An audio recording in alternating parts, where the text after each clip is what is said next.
kita akan membahas tentang ciri-ciri kemandulan pada pria dan wanita.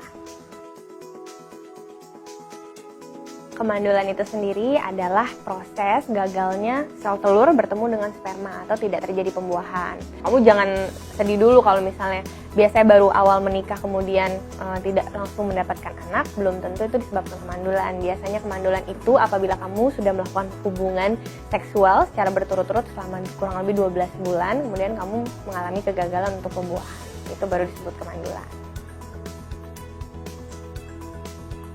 Kalau ciri-ciri secara fisik sih untuk kemandulan tidak dapat dilihat begitu saja. Tapi biasanya kalau dari ciri-ciri seksual itu bisa kelihatan. Misalnya salah satunya tumbuh rambut pubis di rambut kemaluan di laki-laki, kadang tipis atau kadang tidak ada. Itu biasa terjadi karena gangguan hormonal. Kemudian bisa juga gangguannya pada testis atau buah zakar. Biasanya buah zakarnya salah satu tidak ada atau tidak normal sejak lahir. Kemudian bisa juga apabila terjadi pembengkakan atau kemerahan pada buah zakar. Kemudian bisa juga apabila terlihat buah zakar lebih kecil daripada laki kebanyakan, seperti itu juga bisa.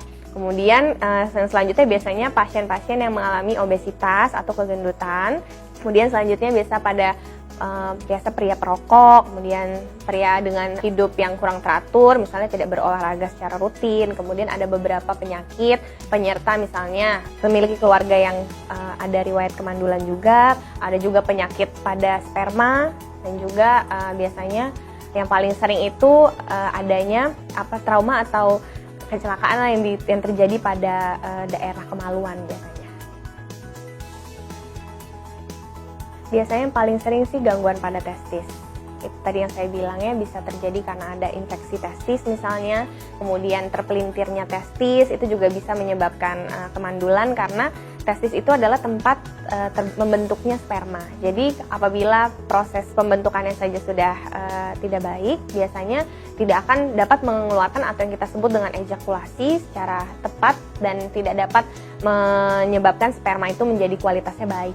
Biasanya yang paling berpengaruh pada proporsi tubuh itu adalah kualitas dari sperma. Jadi sperma itu kan kita mencari yang cepat, kemudian bisa sampai ke sel telur itu dengan tepat dengan kualitas yang baik. Nah, kadang-kadang kalau misalnya berpengaruh sama obesitas itu biasanya jadi gerakan spermanya lebih lambat, kemudian bentuk spermanya yang kurang sempurna, misalnya tidak ada kepala, hanya ekor saja. Nah, itu tidak bisa terjadi pembuahan.